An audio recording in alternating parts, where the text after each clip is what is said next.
আপনি ভোট দিতেন গেছেন, প্রথমে নিজেরটা কইছে, বাবার নাম কি? আব্দুল কুদ্দুস। আব্দুল কুদ্দুসের ছেলে আপনি ভোট দিয়ে আইছেন।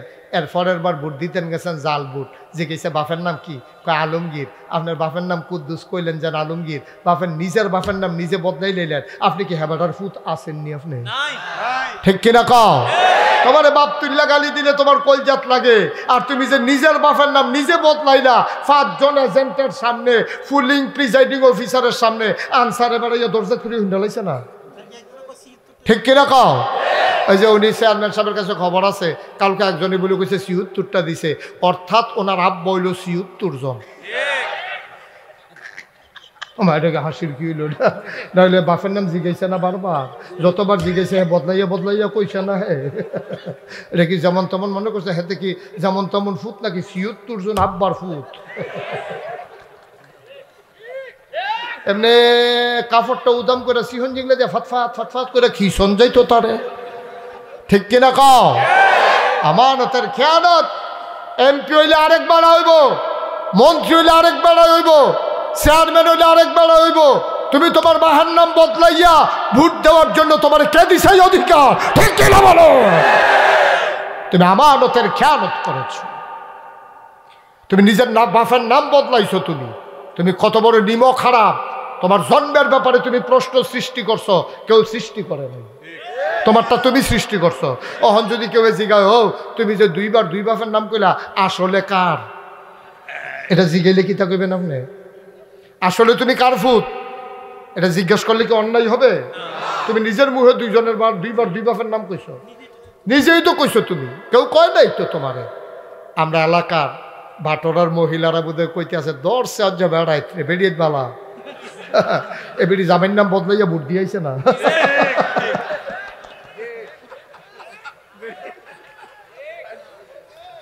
এবারে জামাইয়ের নাম বদলে ভোট দিয়েছে না। কুদ্দুচার বউ রৈশ্বার বউ কয়ে ভোট দিয়ে পড়ছে। বউ হইল কুদ্দুচার, কই আইছে রৈশ্বার বউ। আম্মা তুমি আর কুদ্দুচার গড় কাছে কি হত্যা? তুমি রৈশ্বার গড়ে না যাইবা। তুমি তো কুদ্দুসের বউ আর নাই। তুমি সাক্ষী রেখা রশিদ রে স্বামী স্বীকার করে আসছো ভোট কেন্দ্রে। তোমার 7 জন সাক্ষী আছে। তুমি যে কইছো স্বামীর নাম রশিদ, তাইলে কুদ্দুস থেকে তুমি আলাদা। তুমি এখন রশিদের স্ত্রী। তুমি রশিদের ঘর যাও, কুদ্দুসের ঘর আর যাইও না। ঠিক কিনা? কয়টা না? কয়টা গেল? 3। 1 নম্বরে, 2 নম্বরে, 3 নম্বরে লজ্জাস্থান হেফাজত করা 4 নম্বর। অর্থাৎ নিজের পুরুষত্বকে ঠিক রাখা, মহিলার নিজেদের ইজ্জত রক্ষা করা। আল্লাহর নবী বলেন, যে 2টা জিনিসের আমানতদারি আমার থেকে নেবে, তার 2 ঠোঁটের মাঝখান আর 2 পায়ের মাঝখান, অর্থাৎ যে মুখটারে ঠিক রাখতে পারবে, মিথ্যা বলবে না, আমানতের খেয়ানত করবে না, আর অবৈধ মেলামেশা করবে না, অবৈধ কাজ করবে না, এই মানুষটার জান্নাতের জিম্মাদারি আমার নবী। আবার এখানে তো আলাদা পাইনি, এখানে গেল 4 নাম্বার। কয়টা না? আমরা মুখস্থ করে ফেলবো ইনশাল্লাহ। 1 নম্বরে, 2 নম্বরে, 3 নম্বরে, 4 নম্বরে লজ্জাস্থানের হেফাজত। 5 নম্বর পেটে হারাম, পেটকে হারাম মুক্ত রাখা, হারাম থেকে হালাল, হারাম মুক্ত রাখা, হারাম থেকে মুক্ত রাখা পেট, মানে হারাম যেন পেটে না ঢোকে। হালাল খাবার খাবেন, হারাম খাবার খাবেন না। এবার বলেন, কুত্তার গুস্ত হালাল না হারাম? শুয়োরের গুস্ত হালাল না হারাম? একটা ছাগল একবারে মারা যাইতেছে, এই ছাগলটারে বুষ্টি বাজারও জব করলে গুস্ত টানাটানি লেগে যায়, 1 কেজি গুস্ত 1200-1300 বেচা হয়। ঠিক এই ছাগলটার লগে 2টা কুত্তা কি মোটা ফুনফুন্না ফাঁসা লই আটতে পারে না, এইরকম আটতে আছে, কেউ ফিরেও চায় না। ঠিক কিনা কম? কারণ কুকুরের গুস্ত খাওয়া, ছাগলের গুস্ত খাওয়া, ছাগলের গুস্ত খাওয়া হালাল বইলা 1200 টাকা কেজি বিক্রি হয়। কুকুরের গুস্ত হারাম বইলা কোনোদিন কেউ কুকুর জব কইরা খায় নাই। এর চাইতে আরো একটা হারাম আছে, এটার নাম হলো সুদ। সুদ কি এর সুদ? আপনি সুখর খাইলেও খাইতেন পারবেন, কিন্তু যদি আপনি বিপদও পড়েন, কিন্তু সুদ আপনি ফ্যাট মাটিত লাগাইয়া থাকুন যাব, সুদ খাওয়া যাবে না। সুদের 70টা গোনা, সর্বনিম্ন গোনাটা যেই মায় ফেরো ধরছে, যেই মায় বুকের দুধ খাওয়াইছে, এই মার লগে জেনা করা, এই মার সাথে কি করা, কথা না কি করা, তো মার লগে জিনা কইরা আপনি সুদের 70 নাম্বার গোনা, এরপরে 69টা আরো ছোট না আরো বড়, 68। এমনি আইতে আইতে 1 নম্বরে আল্লাহ নবীকে, 1 নম্বরে আল্লাহ এবং তার নবীর বিরুদ্ধে যুদ্ধ ঘোষণা করেন। আপনি কি করছেন, কি করছেন? আপনি হাসতে হাসতে সুদে টেহা লাগান, হাসতে হাসতে সুদে টাকা আনেন আপনার ছেলে বিদেশ পাঠানোর জন্য। ছেলে বিদেশ পাঠানো কি আপনার উপরে ফরজ? আপনি কেন এই সুদ খাইলেন? সুদ খাওয়া 70টা কবিরা করে, সর্বনিম্ন গোনাটা মাল লগে জিনা করুন। আমি যদি এখন 1 কোটি টাকা আমার গাড়িতে করে আই না, চেয়ারম্যান সাহেবকে বলি, চেয়ারম্যান আপনার না চেয়ারম্যান, বারবার যে কইতেছি পড়েনি ফাউবা, হ্যাঁ, এই যে চেয়ারম্যান সাহেবরা আমি যদি আইয়া কই যে চেয়ারম্যান সাহেব আমার গাড়িতে 1 কোটি টাকা আছে, এটা একটা উদাহরণ, চাইও তোমরা নিয়ে আমার গাড়ির সামনে দেখে রইলাম, 1 কোটি টাকা আমকো গাড়ি চাবি, একটা উদাহরণ। আমি যদি কই চেয়ারম্যান সাহেব আমার গাড়িতে 1 কোটি টাকা আছে, আপনি ঘোষণা দেন যেই লোক মায়ের সাথে জিনা করতে পারবে আমি তাকে 1 কোটি টাকা দিয়ে দেব। উনি সারাদিন ঘুরা টুইরা আইয়া সেটা কইবে হুজুর নাই, নাই। 1 কোটি টাকা নিয়েও কেউ তার মায়ের সাথে জেনা করতে রাজি হয় না। সত্যি কথা তো সত্য, কথা তো সত্য। 1 কোটি টাকা নিয়েও তুমি মায়ের সাথে জেনা করতে রাজি হবা না, কিন্তু তুমি হাসতে হাসতে, তুমি হাসতে হাসতে তুমি সুদে টাকা লাগাও। কিয়ামতের ময়দানে বিপদের সময় তুমি ডাক দিবা আম্মা, আম্মা, আম্মা, তোমার মা ফিরেও তাকাবে না। তুমি বারবার বলবা আম্মা, আম্মা, আম্মা, একটা গুনার জন্য আটকে গেছি গো আম্মা, একটা সওয়াব হইলেই পার পেয়ে যাব। আম্মা তুমি একটা ব্যবস্থা করে দাও, আমারে চিনো নাই আম্মা, আমার জন্য তোমার কলজার ভিতরে কত বড় মায়া গো আম্মা, আমি বাসায় আসতে একটু দেরি হইলে তুমি অস্থির হয়ে যাও, তুমি পাগল হয়ে যাও, আমি হারাই গেলাম নাকি কোনো বিপদ হয়ে গেল। আমার আম্মা তোমার মনে নাই গো আম্মা, ছোটবেলা একবার আমি হারাই গেছিলাম, পুরো এলাকায় মাইকিং করছে, তুমি আমারে পাওয়ার পরে সারাটা রাত তুমি আর আমারে বুক থেকে ছাড়ো নাই, পরের দিন স্কুলেও যাইতে দাও নাই। তুমি আমার আম্মা, ও আম্মা, আম্মা, আজকের এই বিপদের দিনে গো তুমি আমারে মাত্র একটা সওয়াব দাও। মা ফিরে বলবে কে তোমার আম্মা? আম্মা আমারে চিনো না, আমি তো তোমারে ঠিক ঠিক চিনছি। কয় তুমি আমার ছেলে না? আম্মা তুমি ভুলে গেছো। কয় না না না, তুমি যদি আমার ছেলে হইতা, নাগাইশের পীর সাহেব হুজুর এত করে বুঝাইয়া বলল, পরের দিন তুমি আবার সুদে টাকা লাগাইয়া আমি মায়ের সাথে জিনা করতে পারতা না। তুমি এখন মা ডাকো, হুজুর বলে নাই, হুজুর বলে নাই সুদ খাওয়া মানে মায়ের লোকে জানা করা। তুমি যাই না শুনি তো পরের দিন সুদে টাকা লাগাইছো। এখন আম্মা ডাকো কোন মুখে, আমি কি তোমার মা আছি?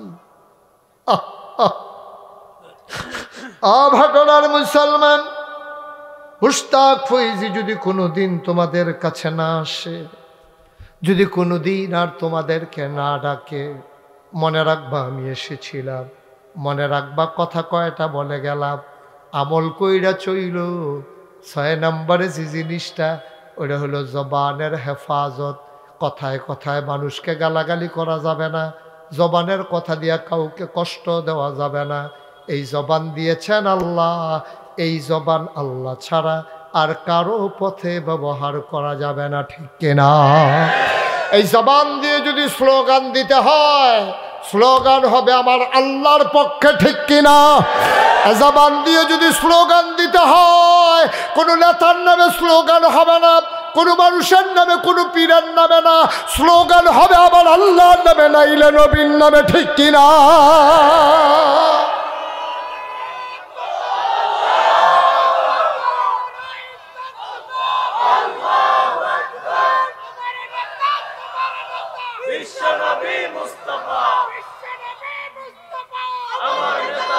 বন্ধুরা আমার, ভাইরা আমার, তাইলে 6টা জিনিস আমরা পেয়ে গেলাম। কঠিন কিছু না ভাই, 6টা জিনিস যদি তুমি আমানত রাখতে পারো নবীজির কাছে, নবীজি কয় আমি জামানত নিয়ে নিলাম তোমার জান্নাতের। ও ভাটোরার মানুষ, জাহান্নামে গিয়া থাকতে পারবা না। কারেন্ট চলে গেছে, মোম খুঁজতেছো ধরানোর জন্য, হঠাৎ করে এক ফোঁটা গোলা মোম তোমার আঙ্গুলের উপরে পড়ে গেছে, তুমি ওমা বলে চিৎকার করে ফেলেছো। তুমি ওই মোমটারে সহ্য করতে পারো নাই। দুনিয়ার আগুনটারে জাল দিতে দিতে দিতে দিতে 70 গুণ বেশি উত্তাপ সৃষ্টি করা হয়েছে দুনিয়ার এই আগুনের মাঝে। ওই আগুন তোমার জন্য অপেক্ষা করতেছে। ভাই, ও ভাই, মুশতাক ফয়েজি তোমাদের শত্রু না, এর চাইতে কাছের মানুষ তোমরা পাবা না। আমি তোমাদের মানুষ, তোমরা আমার মানুষ। অনুরোধ করে বলে যাই, এই 6টা জিনিস ঠিক রাখো। 1 নাম্বার,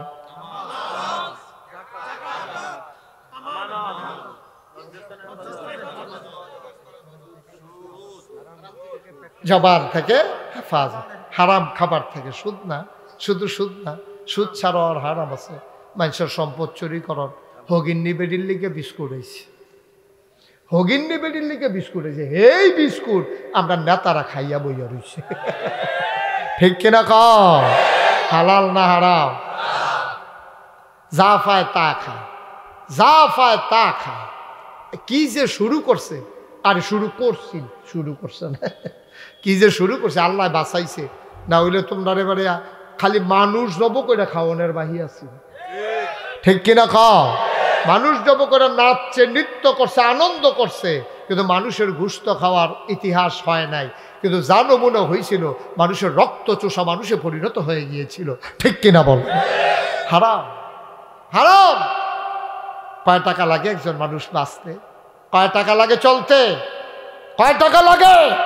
এই 6টা জিনিস তুমি হেফাজত করে রাখো, তুমি ঠিক করে রাখো। আজকে ওয়াদা করো, তোমার জান্নাতের জিম্মাদারি আমার নবীজি নিয়ে গেছেন। সুবহানাল্লাহ বলবেন না? ও মুসলমান, 34 বছর মুশতাক ফয়েজি মাহফিল করে। মাহফিলে কদম দিলে মাহফিলের ওজন বুঝি। এমন দক্ষিণ কুমিল্লার মানুষ, তারা ধর্মভীরু মানুষ। উত্তর কুমিল্লার চাইতে দক্ষিণ কুমিল্লার মানুষ ইসলাম মানে বেশি। এখনো এখানে বাড়ির সামনে দিয়া পর্দার ব্যবস্থা আছে, বাউন্ডারি আছে। আর কোনো জায়গায় কুমিল্লার মাঝেই গিয়া দেখবা পুরুষ মহিলা নদীর ভিতরে গোসল করতে নামে, একজনে সাবান লাগাইয়া আরেকজন এইটা দিয়া দিতে আছে। কি একটা কারবার চলতে আছে। পুরুষ মহিলা একসাথে অবাধে গোসল করতে আছে। তারা সেখানে পর্দা পুশিদার বালাই নাই। ওই তুলনায় দক্ষিণ কুমিল্লার মানুষ অনেক ভালো বলো মারহাবা। তবে জিনিসগুলা মনে রাখতে হবে। আপনি টাকা খাইয়া আপনি ভোট দিতে পারবেন না, এটা আমানত। এটা আপনার কাছে আমানত। আপনার ভাই, আপনার বংশের লোক, আপনার গ্রামের লোক, আপনার এলাকার লোক। এলাকা মিলছে, এলাকা মিলছে, এলাকার তারা আবার মিলছে, তারা আবার যে লোক চেয়ারম্যানই রাখবো, এই মিলামিলি ইসলামে নাই। ঠিক কিনা কও? এলাকা মিলছে এটা কও কেন? এইটাও কথা বলতে পারো না যে সব নামাজিরা মিলছে, এবার বেনামাজি কোনো চেয়ারম্যান নাই। ঠিক কিনা কও?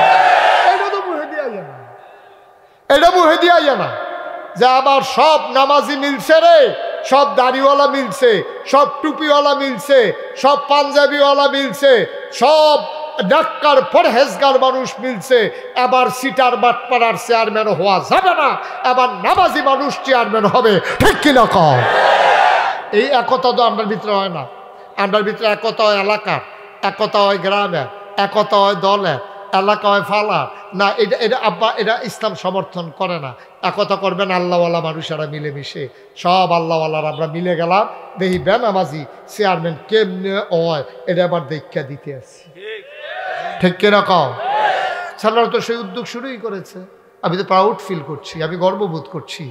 আমার ছেলেরা ছোট ছোট ছেলেদের সামনে পুরস্কার ঘোষণা করেছে, নামাজি বানানোর জন্য বিশাল এক উদ্যোগ নিয়েছে। যারা 40 দিন বা জামাত একাধারে নামাজ পড়বে তাদের জন্য সাইকেলের ব্যবস্থা করেছে। মারহাবা বলবেন না?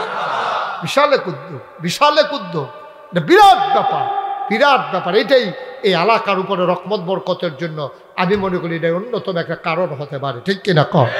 এই ধারা অব্যাহত থাকবে। প্রতি বছর এই কাজটা করবেন, এই কাজটা প্রতি বছর করবেন। যত ব্যস্ততা থাকুক এরকম কাজে আমি পার্টিসিপেট করতে নিজেকে আমি প্রাউড ফিল করি, আমি গর্ববোধ করি। ইনশাআল্লাহ আবার যদি ডাক আসে, আবার মুশতাক ফয়েজি আসবে, সেই পর্যন্ত যদি বেঁচে থাকি আল্লাহ যেন কবুল করে, সবাই পড়ে না আমিন। আপনারা দেখেছেন মুশতাক ফয়েজি পীর সাহেব, আমি গতানুগতিক কোনো দরবার চালাই না, আমার সম্পর্কে আপনাদের এলাকা আলেম থেকে জেনে নেবেন। এই এই সাদ্দর, এই হ্যাঁ তুমি হ্যালো গেছো কিতা সাদা পাঞ্জাবি জাহান তো উঠতে গেছো, হ্যালো আইয় জাহান তো উঠতে গেছো, হ্যালো আইয় তে মনে করছো অন্য হুজুর না কা কেয়ামত যাইতেছে তে উঠে কি একটা কুবাকুবি যাইতেছে টার পাইতেছো না, হ্যালো মার হাবা বলো। আমি ওই রকম পীর সাহেব না, আমার পীর হওয়ার কোনো শখ ছিল না, সত্যি আল্লাহ সাক্ষী আমি পীর হওয়ার কোনো শখ ছিল না। আমার দাদা ছিলেন ফুরফুরা ধর্ম সিলসিলা অন্যতম একজন আল্লাহর বুজুর্গ ব্যক্তি। তিনি মনে করছে আমার আব্বা, ওনার নাম মাওলানা ফয়েজ আহমদ, তো মনে করছে যে উনি বেঁচে থাকলে উনি পীর হবেন, তো উনি ইন্তেকাল করেছেন 85 সালে। আমার দাদা, আমি 96 যখন কামিল করেছি, দাদা দেখলাম বাড়িতে অনেক লোক ডাকাই না, কয় যে আমার ফয়েজ আহমদ তো নাই, এখন দরবার কে চালাবে, এটার কে অভিভাবক হবে? সবাইকে হুজুর আপনি যারা ভালো মনে করেন। আমার 3 জন চাচা আছে, আব্বা ছাড়াও আরও 3 জন চাচা আছে, তারপরে আমার বড় ভাই আছে। দাদা কাউকে না দিয়া এই গোলামের কাঁধে দাদা ঘোষণা দিয়ে দিল আমার আদরের নাতি মুশতাক ফয়েজি নাগাইশ দরবারের পীর হবে। আলহামদুলিল্লাহ বলবেন না? আমি হাউমাউ করে কানলাম। আমি বললাম দাদা, বাংলাদেশও ফির সাপ দেখতে দেখতে আমি অতিষ্ঠ, কারণ ফির মানি বইয়া বইয়া খাওয়ার, ফির মানি হগি নেবেডি টেহা খাওয়ার, ফির মানি রিক্সাওয়ালার টেহা খাওয়ার, ফির মানি এইটা শিখছে এইটা শিখছে না, খালি সবসময় আতফাতো নিচ্ছে দেওয়ন যে লাগবো এইটা শিখছে না, কেরা জানি এমনি ঘুরাই দিছি এটা আবার এমনি ঘুরা যাই গিয়া, এমন নাদান হইল ফির সাপ। অধিকাংশ আল্লাহ মাফ করো, খালি বইয়া বইয়া খাইতো। আচ্ছা ও ফির সাপ কি অটো চালাইলে গণ হইব? সিএনজি চালাইলে গণ হইব? চাকরি করতে পারবে না? তো বাংলাদেশে যে বড় বড় যত ফির সাপ দেখেন, কোনো চাকরি নাই, কোনো ব্যবসা নাই, কোনো সিএনজি চালায় না, কোনো অটো চালায় না, কোনো কৃষিকাজ করে না, তে বইয়া বইয়া তো টেহা ভাই কো, টেহা ভাই কো, ওই হগিন্দি বেটি টেহা দেয়, রিক্সাওয়ালায় টেহা দেয়, মুরিদরারে বুঝায় বাবা দুনিয়া ছাড়ো, দুনিয়া ছাড়ো। হেতে কই সব সাইডে দিতে আসি, ছাড়তে ছাড়তে হেতে সব ছাড়ছে, আর ফির সাহেবে গিয়া এই গ্রাম থেকে খেত কিনতে কিনতে এই গ্রামও গেছে গা। হ্যাঁ এবারে আর দুনিয়া ছাড়ন লাগে না, ঠিক কিনা ক? মুরিদরারে দুনিয়া ছাড়াইয়া এবারে দুনিয়াটা আঞ্জা দিয়া ধরছে, ঠিক কিনা ক? অতিষ্ঠ আমি দেখতে দেখতে। ভাই আপনারা তো আমার তো আর বেশি ফির সাহেবের লোকে মিশেন নাই, এই যে আমরা যারারে হক ফির কই, এইরকম একজন ফিরের নাম শুনলে আপনারা জিব্বা কাটালেবেন কামড় দিয়া, যে কি কাম কইরা বইছে। এবারের কাছে বিএস যে জরিপ হইল, বাংলাদেশের হাল জরিপ যেটা, এটা জরিপ করতে গেছে, পরে অফিসারে জিজ্ঞেস আপনারা কয় ভাই কয় বই, কয় ভাই বোন নাই, যা আমি একলা। এবারে এই সব নিজের নামে লেহাই সারছে। অফিসার উপজেলা যাওয়ানোর আগে রাস্তার মধ্যে বঞ্জামাইরা গিয়া ধরছে, আপনি দি হেবাটারে সব লেখা দিয়েছেন, আমরা অংশ কো, কয়বারে দি কইলো আর কেউ নাই, কই কি আর কেউ নেই, আমরা কি সব এবারের নামে ফিরসাপ ফিরসাপ ফিরসাপ। আরে মানুষ হইয়া লোক আগে তুই পয়লা তুই মানুষ হইবি, এরপরে মুসো আরে কি আর ফির, এরপরে আরো 2-3টা লাইন আছে না, ডাইরেক্ট ফির বানাই লিখতেছে মানুষ। অথবা ফিরসাপ হইব আর মানুষ হইব, মানুষ হইব, এরপরে মুসলমান হইব, এরপরে তুই ফির হইতি, ঠিক কি রকম? তুই মানুষ হই সত্তা, তুই কি এক অমানুষের কাম করে বই আনিস, তুই ভাই বোনটা বাড়ি সম্পদের তো হারাই দিস, তোর ভাই বোনটা তুই অস্বীকার করে লাইছ, তুই মানুষ রইস তুই তো মানুষে তো নাই। কি আর মুসলমানের পরে না ফিরসাপ অনেক দূরে 3-4 ক্ষেত বাহির হইছ, সিঁড়ি অনেকটি বাহির হইছে, আমরা ফালতে দুতলা তুটালে।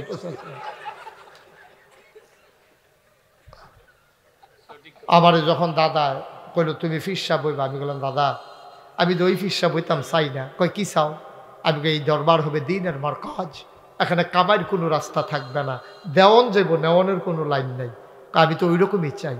দাদা আমার মাত্র 9 শতক জায়গা দিছে, আমি দরবারের নামে প্রতিষ্ঠা একটা কমপ্লেক্স ঘোষণা করে আমি জমিন কিনা শুরু করলাম। 1800 শতক জমিন আমি কিনেছি। মারহাবা বলবেন না? কয় শতক? 1800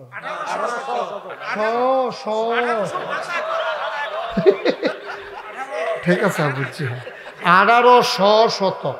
আবার এখানে 10টা প্রতিষ্ঠান। কয়টা? কথা কেন কয়টা? একটা জিকির আজকারের জন্য একটা খানকাস, একটা দাখিল মাদ্রাসা, নুরানি মাদ্রাসা, হাফিজিয়া মাদ্রাসা, ধাতব্য চিকিৎসালয়, গণপাঠাগার, গবেষণাগার, ছাত্রাবাস, ইয়াতিমখানা, মসজিদ। মারহাবা কইতে না? কয়টা? কয়টা? 10টা। আমার মার কাজ এখানে সবচেয়ে বড় যে উদ্যোগটা আমি নিছি আমার জীবনে, এটা হলো মসজিদ। মসজিদ শুধু মসজিদ, এই পৃথিবীতে এই প্যাটার্নে কেউ মসজিদ করে নাই। নিচতলায় হাসপাতাল, দোতলায় তিনতলায় মসজিদ, ফ্রি হাসপাতাল, টিকেটও লাগবে না। অসহায় মানুষগুলো চিকিৎসা পায় না। মসজিদ তো মুড়ে মুড়ে আছে। বাংলাদেশে কয়টা হাসপাতাল আছে কম? মসজিদ মুড়ে মুড়ে আছে। আমরা দেশ মানুষ জীবিত থাকতে কদর নাই, মইরা গেলে কদর আছে। জীবিত থাকতে আবার আটটা কইছে আমার ক্যান্সার কয়টা টেহা দেন, কেউ ফিরাও চায় না। এবার মইরা ফইরা রয়েছে লাশের মুর্দারের কাপড়ের লিগে আহারে টেহা, মুর্দারের কাপড়, কাফনের কাপড় কিনের লেগে সকলে টেহা দিতে আছে। বেড়া তুই এখন কাফনের টেহা দেস, তারে বাচ্চা থাকতে 10টা টেহা দিলে তে কুদুর খাইয়া মরতো, তো তো মনটা শান্তি হইতো। তুই তারে খাইতে দিলি না, এখন কাফনের টাকা দাও তুমি, তোমার টাকা এগুলো ডাস্টবিনে ফেলে দাও, এই টাকার দরকার নাই। ঠিক কিনা? মরার পরে জাফত করে গ্রামের মানুষ সকলে মিল্লা, হ্যাঁ তার মুড়ে গিয়া চিকিৎসা করতে গিয়াতে ভিক্ষা কইরা খাইছে। হ্যাঁ তার জিফুতারে ধরছে, জাফত একটা না করলে তোর বাহে এমন সিফাত আটকা খাইব রে, এই জাফতরাই দেখবি তোর সিফাত হাতে আস্তে করে বার করে জান্নাত। কত মানুষ কত নির্মম হইতে পারে, কত নির্মম হইতে পারে মানুষ। সামর্থ্য থাকলে কেউ খুশি মনে খাওয়া, এটা আমি বিরোধিতা করি না। খাওয়া সামর্থ্য আছে, খুশি মনে হ্যাঁ খাওয়াইতে আছে, এলাকার আত্মীয় স্বজন ভাই বেড়াদর তার কোটি কোটিতে আছে, খাওয়ান টাকাটা তো সকলে মিল্লা খাও।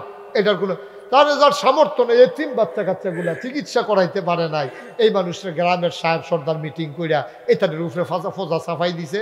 কাম লাগলে বিডা বাড়ি বন্ধক দিয়ে হইলো জাফত করণ লাগবো। আহারে খানারে নাদান কি আর গাছও ধরে?